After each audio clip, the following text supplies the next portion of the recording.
Welcome again to the Persiflagers podcast. Review the infectious disease literature with snarky commentary for the first 2 weeks of December 2008. Remember, you can skip this intro. This is the last podcast of 2008. I think I have about 2,500 listeners, which boggles my little tiny mind, and I would like to thank each and every one of you. And for a Christmas present this year, please go out and get an infectious disease consultation. This has been on iTunes forever, and of course my ravenous ego loves glowing reviews on iTunes. So please feel free to go on iTunes and tell the world how wonderful I am. This is brought to you by Pusware LLC, the publisher of the Persiflagers Annotated Compendium of Infectious Disease Facts, Dogma, and Opinion. Your uber hyperlinked electronic guide to infectious diseases at pusware.com. Because this is CME accredited, I have to mention my potential conflicts of interest. I ain't got none. And all the opinions here are from Pusware LLC. Remember that if you like this sort of nonsense, I now have an infectious disease blog entitled Rubor, Dolor, Calor, Tumor, found at my website. I also blog twice a month for science-based medicine at sciencebasedmedicine.com. And, of course, the Quackcast, a review of supplements, complementary, and alternative medicine, i.e. scam, also available on iTunes. Now, on to the literature. The great pox was syphilis, but what about the smallpox? If you got vaccinated back in the last century, are you still immune? This study looked at a presence of neutralizing antibodies in patients who had been vaccinated up to 88 years before blood sampling done. And they found that 97% of patients had no decline in smallpox-related antibody titers for up to 88 years. So, if you got your smallpox scar, you're probably protected for life. But you may say, why should I worry about smallpox? It's been eradicated from the world. Well, that's partially true. Samples still exist in the United States and supposedly Soviet Union biologic banks. How'd you like to go make a withdrawal from one of those? And the whole genome is known. So you could reconstruct the smallpox virus from scratch if you had the resources, say, of Saudi Arabia. And so we will continue to fret about smallpox as a biologic weapon. We worry about avian flu from birds. That's why it's called the bird flu. But you worry, in part, about animals that eat wild birds. And if they could get bird flu from consuming wild birds, pass it on to other animals, and have an enzootic infection. Influenza is a virus that can affect many animals, and there are many strains of influenza, not just bird, but for pigs and for horses and for dogs. These two studies in emerging infections looked at the issue of raccoons and red foxes and whether or not they could get bird flu. And the answer was, unfortunately, yes. And not only can they get bird flu from eating the cadavers of infected birds, but then they can excrete it up to a week and seroconvert. So when the bird flu does make it to this continent, if it does, one of the places it may become endemic would be in raccoons and foxes, although personally I hope it becomes endemic rather in domestic dogs and cats. That way we can get rid of our neighbors' incessantly barking dogs. Woof, woof, woof. You might have seen this on the interwebs where researchers used Google Trends to see if influenza was in the community, and they looked for influenza-related searches over time and found that searches on topics related to influenza went up 2 to 3 weeks prior to the cultures being reported at the CDC. They did the same things using the Yahoo search engine, where between 2004 and 2008, they looked at queries looking for influenza-related search terms, and they found that these terms went up several weeks prior to the clinical recognition that influenza was in the community and reporting, which was based upon cultures, which has a time lag. So it's of interest to note that you can get a prediction of when influenza is in your community by seeing what the Google or Yahoo search engine is looking for. It is a sentinel chicken, as it were, for what's going on in your community. And you can go to Google Trends yourself, just Google the term Google Trends to see what people are looking for currently and your own curiosity as to search terms for diseases or other things. Currently, if you're interested, as I do this, the number one search term in the United States is Otis tool. One of the benefits of the flu vaccine is less with an individual and more with populations. And a lot of the data on the efficacy of the flu vaccine concerns the benefits of populations. One population that gets benefit from vaccination is flu students. This was done in Minnesota, and they looked at 13,000 students at the University of Minnesota during some flu seasons, and they compared what happened to those that got the vaccine to those who didn't. If you got the vaccine during the flu season, you were A, less likely to get an influenza-like illness, B, you were less likely to have antibiotic use, but more importantly, if you didn't get the flu vaccine, you had an impaired school performance, you missed more class days, and you had more illness during the flu season. So students who got the flu vaccine were less likely to get sick, and as a result, they did better in school. Now, it could be that people who don't get the vaccine are just stupid. I think it's likely that people who don't get the vaccine are just stupid. And what you're seeing here is the selection for stupid people not getting the flu vaccine. Of course, you're not stupid, are you? You've had your flu vaccine. But the efficacy of the flu vaccine depends in part on what parameter you're looking at and trying to judge the benefit of getting the vaccine or not. It's not like, say, the hepatitis A vaccine, where if you get the vaccine, you won't get hepatitis A. But if you get the flu vaccine, there are a lot of auxiliary benefits, depending on which population in which you're measuring those benefits. Negative studies are always less interesting than positive studies, but this study looked at the treatment of hepatitis C patients who did not initially respond to standard therapy, asking the question if lower-dosed interferon for 3.5 years was better in patients with chronic hepatitis C and advanced fibrosis. She took a series of patients who did not respond to previous interferon ribavirin therapy and either randomized them to nothing or to smaller amounts of alpha interferon for up to 3.5 years, and they found no difference in the two groups as judged by death or progression of liver disease. So long-term suppressive interferon is not efficacious in patients who fail initial therapy and continue to have hepatitis C. Quite the bummer, actually. I have switched microphones. You can probably tell the difference. Do you have a preference? Let me know, but this one sure is more convenient. It's a digital Plantronics rather than the more complicated microphone system that I usually use. I don't put a lot of effort into the quality of the sound. This is all disposable, and this will be thrown away after 2 years, or certainly it will be an anachronism. Given that medical knowledge half-life is about 5 years, half of everything you've learned in this podcast today is probably not true. Now, my next podcast is dedicated to Dr. Stephen Jones. Hello, Steve. The topic is clubbing, and this concerns clubbing in HIV disease. And it turned out that in this particular study where they looked at a series of HIV patients, the clubbing was not an uncommon manifestation in AIDS patients. They found that 36% of patients had clubbing, and this was mostly in a younger group than controls who had a longer duration of HIV disease. So, in the differential diagnosis of clubbing is HIV disease. And perhaps somewhat ironic, since one of the ways you can get HIV is excessive clubbing.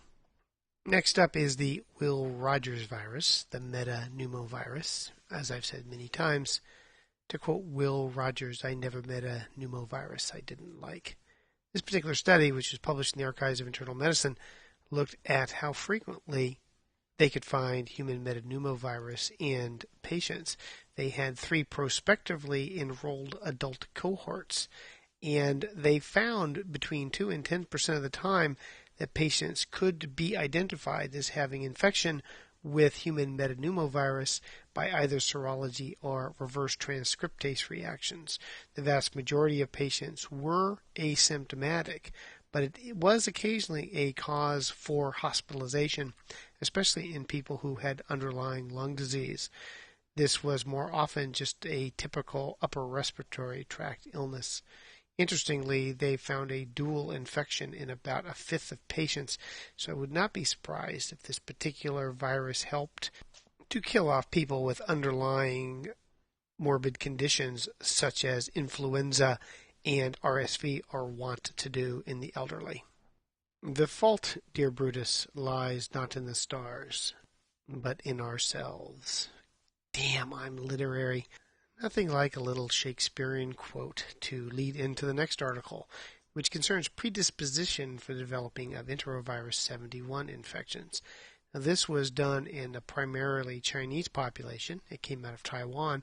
And I looked at a series of both enteroviral infections and control children to see what the HLA type was that was associated with development of enterovirus infections. And in this particular HLA, which is very common in Asian populations and extremely uncommon in Caucasian populations, they found that having HLA A33 was the gene that, quote, most significantly susceptible to enterovirus 71. And those that had HLA A2 were more likely to develop cardiopulmonary failure. Now, you're never going to remember the HLA type. I never do.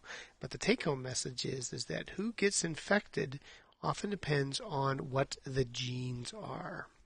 We often live or die by our genetic predisposition. Enteroviruses, of course, are classic neurotropic virus. The classic neurotropic form of the enteroviruses is polio, which, as I understand it, can affect the central nervous system. We have more or less gotten rid of polio in every place except lunatic Nigeria, where the crazy people are saying that the West is infecting their children with polio virus to actually give them AIDS and kill off the black Africans. So there's an outbreak of polio in Nigeria and surrounding countries again, lunatics. But enterovirus does cause an occasional case of encephalitis. In this particular case, they looked at all the cases of encephalitis in California between 1998 and 2005. Encephalitis is very common, as you can tell by the fact that Arnold was elected governor of the state. However, they found that almost 5% of patients had enterovirus as a cause of their encephalitis. And it occurred in both children and in adults. It was generally a milder form of encephalitis, and coma was less likely. Also, it was a hodgepodge of enteroviruses, so it wasn't any particular one that would cause an encephalitis.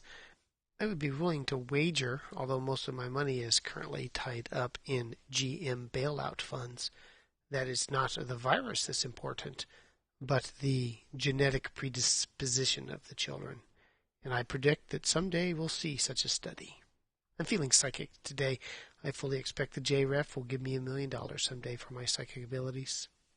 But part of your workup for encephalitis should probably include a PCR on the CSF for enterovirus.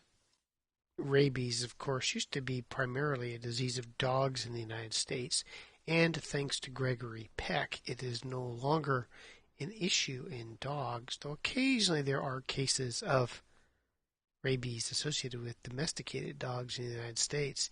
Interestingly, as we have gotten the rabies virus out of the dog population, it has moved into other species throughout the United States. This study, which was published in Emerging Infections, has a very nice color map showing the distribution of animals that now carry rabies in the United States. Those animals are the skunk, primarily in California, the skunk in north-central U.S., the skunk in south-central U.S., the raccoon up and down the east coast, and then 2 areas of fox infestation, one in Florida and one up in Canada. There's also found in the mongoose in Puerto Rico. And they found that these are different lineages of rabies in these animals that have spread from probably the dog and into local carnivores, so that your dog or cat, if they go after, say, a mongoose or a skunk or a raccoon, could get rabies, and then, if they've not been vaccinated, spread to you. It is nice to note that at least my state, Oregon, does not have rabies in these animals. Rabies, of course, is another encephalitis, and in an unknown encephalitis that progresses and dies, it is worth checking the patient out for rabies. That is best done with a skin biopsy and sent off for rabies testing. But let me recommend against skunk, fox, or mongoose sushi. Or in this case, I suppose it would be sashimi. I did eat raw horse when I was in Japan, and I feel guilty to this day that I was responsible for the death of Mr. Ed. Oh, Wilbur, they're eating me raw for dinner. You were asking me, I know, Mark, you said, what is Vimentin? It sounds like an antibiotic. Timentin? Vimentin. Well, actually, Vimentin is a protein. It's a filament. And when muscle cells are injured, you get upregulation of Vimentin, probably as part of the healing process.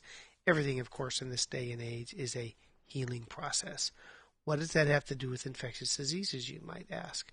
Well, this was a study that looked at how to induce necrotizing fasciitis due to group A strep in animals. When they injured an animal's muscle, they had a marked increase in Vimentin expression and, as a consequence, a marked increase in the ability of streptococci to bind to those areas. So they hypothesized that Vimentin is a tether that allows group A strep to become adherent to the cells in an injury. Also of interest, and this has always been noted clinically, that patients who have been on NSAIDs are more likely to have necrotizing fasciitis due to group A strep. The hypothesis being that the inhibition of the inflammatory response allows group A strep to gain a toehold. This was confirmed in this animal model. Not only did Vimentin increase the amount of group A strep in the tissues, but there was a marked increase in group A strep in those animals that had had prior treatment with NSAIDs. So the hypothesis would be that you get an injury, you get an owie, and so for the owie, you take NSAIDs. The NSAIDs help the immune system get suppressed so the group A strep can gain a toehold, plus the upregulation of Vimentin gives some place for the group A strep to bind. And then the next thing you know, you're dead. We have talked about Streptococcus suis in this podcast. The royal we. We have talked about it. You have listened. Strep suis is a streptococcus associated with swine and is a major cause of meningitis in places like Vietnam. However, it is not seen that commonly in the United States, so they wondered if there might be serologic exposure of swine workers to this organism. So what they did is they looked at 73 swine-exposed and 67 non-swine exposed adults living in Iowa. Here's the question. How can you find anybody in Iowa who's not been exposed to swine? Send your letters of complaints to mcrislip@mac.com. Anyway, they looked for serological evidence of exposure to Streptococcus suis, and they found that indeed American swine workers have antibodies to Streptococcus suis. If you were exposed to swine, you were 8.8 times more likely to have antibodies to Strep suis than non-exposed people. So if you have someone who works with swine for a living, insert your favorite occupation here, consider Strep suis in your differential diagnosis as a cause of meningitis. Hand hygiene is an important way of preventing infections. We haven't known about it for very long, since about, 1860. But the problem with real hand washing is that it takes a lot of time, and in a busy work environment of the modern hospital, you'd probably spend most of your shift washing your hands rather than actually taking care of patients. So instead we use hand hygiene products like alcohol foam. Now in all the hospitals that I go to, the institution of hospital foam led to an abrupt decrease in nosocomial infection rates by about 25%-ish or so. And as our compliance with hand hygiene goes up, infection rates tend to go down. They, however, quantified this in England, where they have a real problem with MRSA, as we do everywhere else. But they found, I love this type of data, that for every extra 1/5 teaspoon of hand sanitizer used by the hospital, MRSA rates fell by 1%. That's 1/5 of a teaspoon. Pretty cool. The old Brill Cream commercials used to be, "A little dab will do ya." Sounds like a little dab of alcohol foam. By the way, these are topical, not oral. Is very effective in preventing the spread of MRSA. And I also remember those Burma Shave signs. Those are pretty cool. The folks who make linezolid are desperately trying to prove that their drug is better than vancomycin, so people will use it. It's also much more expensive than vancomycin. There were 2 studies of MRSA pneumonia that compared vancomycin to linezolid that by themselves did not show increased benefit from using linezolid. However, when combined by the company statisticians, it showed that perhaps linezolid was more effective. So a meta-analysis of 2 studies that didn't show efficacy showed efficacy. So what do you do instead? How about a crappy clinical trial? This trial looked at 30 linezolid-treated patients and 20 vancomycin-treated patients who had BALs and found no real difference in the microbiologic cure, which nobody cares about, the clinical cure, which is the only thing I care about, and the mean duration of time on the ventilator or survival. In this study, they found no difference between linezolid or vancomycin in the treatment of MRSA pneumonias. However, the study is so small you can't tell crap. However, given the mechanism of action of linezolid and vancomycin, one would be surprised to find superiority of linezolid in the treatment of MRSA pneumonia, given that it's more of a static drug than a cidal drug, which is like vancomycin. Once the cephalosporins that are out that bind penicillin binding protein 2A, the mutation that results in MRSA, then and only then will we probably be able to kill MRSA. I do love Australians, and with good reason. I think they listen to my podcast more than any other people in the world. A country of rare and fine intellectual distinction. There's some researchers down there who have what's called the DUBBO, D-U-B-B-O, infection outcome study, where they've been following people long term who've had EBV, Ross River Valley fever, or Q fever, and seeing how they did in terms of developing chronic fatigue syndrome and other diseases. It's this long-term cohort of people with a well-defined infection. This time, they looked at these patients and their cytokine polymorphisms. Again, the answer lies not in the stars, but in ourselves. And patients who had specific polymorphisms with their cytokines were much more likely to have severe and acute illness, and that these cytokine polymorphisms acted synergistically. The polymorphisms they found were for interferon gamma and interleukin 10. If you're interested in the specific polymorphisms, it's 874T/A and 592C/A. But patients who had those genotypes are much more likely to have a severe, prolonged illness. Although not mentioned in this article, one wonders if people who have what appears to be a post-infectious disease chronic fatigue syndrome will end up having polymorphisms in their cytokines or other places that predispose them to more prolonged infections and symptoms from these infections. You just need to be wary of compounding pharmacies. That's pharmacies that do their own work rather than just dispense pills. They had a compounding pharmacy that was making up heparin for patients with hyperel, and they contaminated it with Pseudomonas fluorescens. And they subsequently had an outbreak that went on for over 2 years before people figure it out. This is not the first outbreak that's been associated with compounding pharmacies. I know of one that was associated with Serratia marcescens and a beclomethasone compounding. It's important to be able to make your drugs up fresh rather than have to buy them pre-manufactured, but if fastidious infection control practices are not done, then disaster can occur. The take-home message, though, is if you have an odd bug in the blood, especially in someone who has a line in, look outside of your hospital for a potential source. I always like to tell the story of the young lady who kept coming in with Acinetobacter infections. And in talking to her, she liked to shoot up heroin, and she got her water from one of 2 places. One was the bathroom of the local burger joint.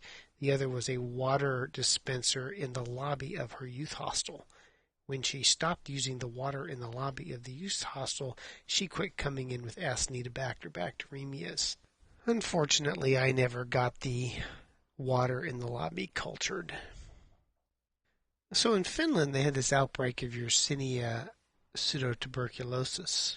A bunch of school kids came down with a febrile gastroenteritis and abdominal pain, and they finally figured out, it's the carrots. Now, fresh produce has been associated with Yersinia infections in the past, but they couldn't quite figure out how the Yersinia in prior outbreaks had been contaminated.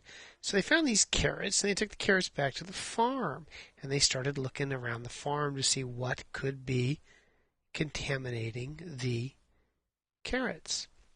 Well, wandering around this Finland farm were shrews. So they captured a bunch of shrews and they looked in their intestines, and lo and behold, inside the intestines of the shrew was the same Yersinia pseudotuberculosis that was found on the carrots that the children were eating.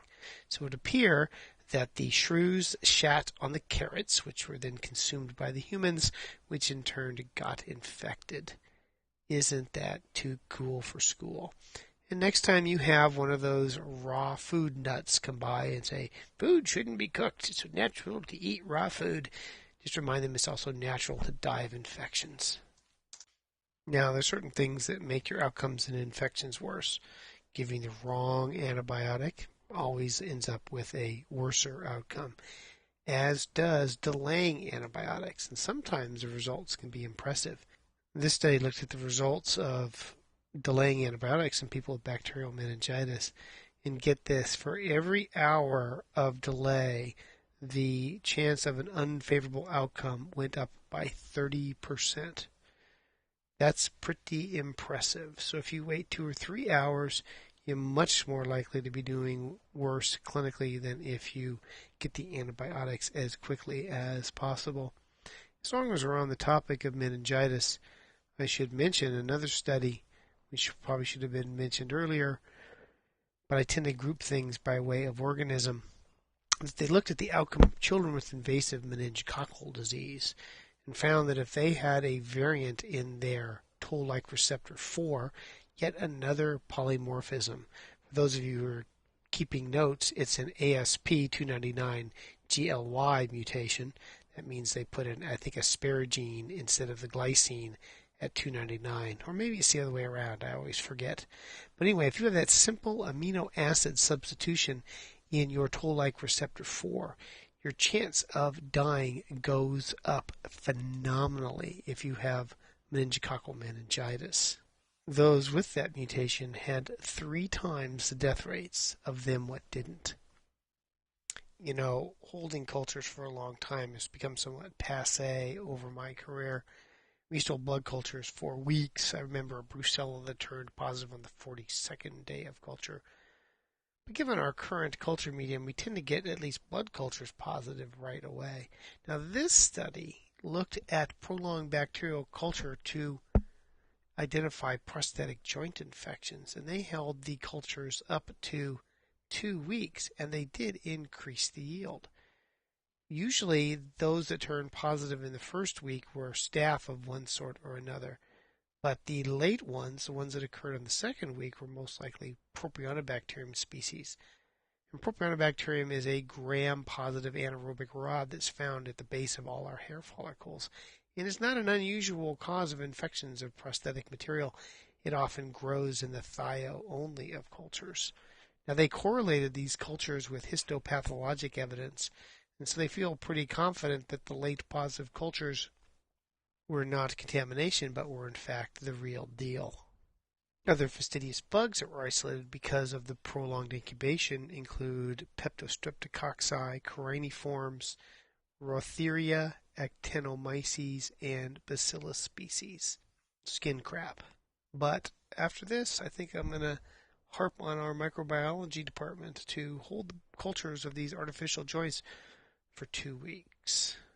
And a special Persiflager's podcast shout out to Dr. John Towns at OHSU, our local university, And his study, which looked at the incidence of arthritis after enteric infections, this was part of the Foodborne Disease Active Surveillance Network, and they looked at 6,300 episodes of enteric infections and found that 13%, which is pretty impressive, had new rheumatologic symptoms after their gastroenteritis. That's about 1 in 8. Yet another reason to avoid those raw carrots. Rhinoscleroma is one of those diseases that shows up on the boards, but you'll probably never see unless you live in Europe. It's a chronic granulomatous disease of the upper respiratory tract that's due to Klebsiella rhinoscleromatis. And this evidently used to be more common, but is not seen as frequently as it was back in the day. This was looked at a series of 11 patients of this that were in Europe. 2 diseases occurred in patients with HIV, and the rest were in consanguineous families, i.e. people that done mated with their cousins. It would appear that there's a genetic component for this and that inbreeding leads to this disease. And perhaps the reason we see less of it in Europe now is people have more opportunity to breed outside the local village. The nice thing about this disease is it was well treated with standard antibiotics, although they often required prolonged cases. This is probably more a board question than a practical question, since the countries where this disease tends to occur are unlikely to be listening to this Puscast. This is a dumbass study of the podcast, and as you listen to it, tell me why it's a dumbass study. They took a bunch of elderly women, 137 to be exact, who'd had 2 or more UTIs in the previous year. They randomized them to either get cranberry extract, 500 milligrams a day, or trimethoprim, 100 milligrams a day, and they watched to see who got a urinary tract infection. 28% of the patients developed urinary tract infections. That was 39 patients. Of those, 14 were in the trimethoprim group and 25 were in the cranberry group. So about twice as many in the cranberry group developed UTIs as the trimethoprim group. There was no difference in time to first infection. Now they suggest that trimethoprim had a very limited advantage over cranberry extract in the prevention of UTIs. Say what? Why is this stupid? Why is this a dumbass? There was no placebo weighing. Now, if they showed benefit over the placebo, you might say there was something to this test. Now, the fact that trimethoprim had half the infection rate as cranberry juice, although the p-value is only 0.084, would suggest that the trimethoprim had some advantage over nothing. But, as a rule, prophylactic antibiotics are not effective in the prevention of recurrent UTIs because all you do is breed resistance. So I would have bet that a placebo group would have shown the same number of urinary tract infections. They say they decided not to include a placebo weighing because the Cochrane reviews suggested they didn't need one, which is stupid because the Cochrane reviews, while nice, are meta-analyses, and meta-analyses are never as good as a good randomized controlled clinical trial. This truly was a dumbass article. Modern genetics give a lot of insight into the transmission of diseases like tuberculosis. This study looked at the transmission of MDR-TB in South Africa. They had 23 patients who had developed MDR-XDR-TB after being treated for tuberculosis. Was this the development of resistance or new infection? Interestingly, the XDR and the MDR-TB were often due to exogenous reinfection. Now, these are HIV patients, but the problem with HIV is they're susceptible to infection, and it would appear that these patients, rather than breeding new strains of MTB, were treated, cured, and then developed new infection of MTB. When you look at the genetics of the infecting organisms of patients with MTB, the epidemiologic transmission of this organism is always more complicated than you will expect.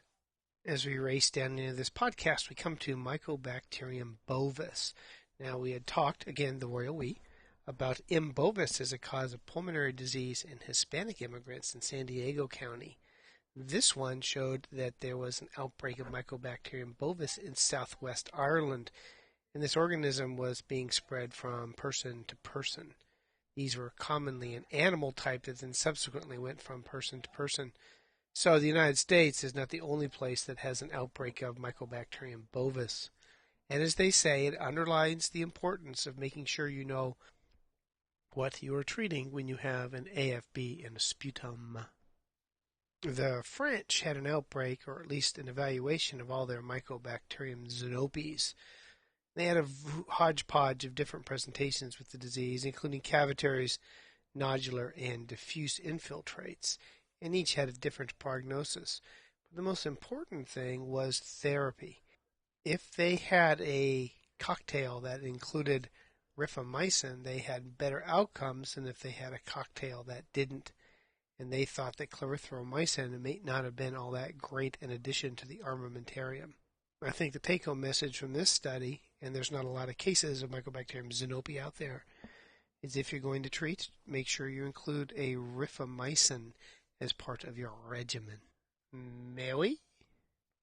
And on the malaria front, there were 2 articles in the New England Journal of Medicine showing efficacy of a vaccine against malaria. That would be good. It's been estimated, and I don't have a reference for this, that half of everybody who has ever died has died of malaria. It'd be nice to be able to prevent rather than have to treat this disease. There's also an article out of Papua New Guinea looking at the optimal regimens for treating malaria in that part of the world, where part of the problem is they have year-round transmission of several Plasmodium species. They found the unpronounceable artemether/lumefantrine, and I do this for a living, was best against Plasmodium falciparum, and dihydroartemisinin piperquine was best against P. vivax. And they had a high incidence of failure of dihydroartemisinin piperquine against Plasmodium falciparum. Now, isn't it nice to know that your ID specialist cannot pronounce these anti-malarials? What I really need is phonetic spelling to know exactly how to pronounce them appropriately. There's also a study out of Africa looking at early treatment of children by using rectal artesunate, and they found that that was beneficial in decreasing deaths due to malaria in that part of the world. Kids often, of course, when they're really sick, can't take oral medication, and they found that the rectal was of benefit. I would like to take this opportunity as we close out 2008 to wish all my listeners a generic, non-denominational seasonal greeting, and it comes from the left ventricle. Otherwise, that ends the Persiflager's Puscast for the first 2 weeks of December 2008. Review the infectious disease literature with commentary. References, including some not mentioned in the podcast, are available on the website and are linked to PubMed. This is CME accredited. Now that you've listened to my inane babbling, take the online quiz. Get a half an hour of free CME. Thank you, Legacy Health Systems. This is brought to you by Pusware, LLC, the publisher of the Persiflager's Annotated Compendium of Infectious Disease Facts, Dogma, and Opinion, your Uber hyperlinked electronic guide to infectious diseases at pusware.com. Remember, you can listen to more of me on the Quackcast, available on iTunes. I write for the Science-Based Medicine blog, www.sciencebasedmedicine.org, and my own infectious disease blog, Rubor, Dolor, Calor, Tumor. As always, please feed my ravenous ego by writing glowing reviews on iTunes. I've gotten as high as number 8 for the medical podcasts. I want to get to number 1 for the year 2009. So tell your friends and family and browbeat your patients into subscribing to this podcast. This is copyright under the Creative Commons license.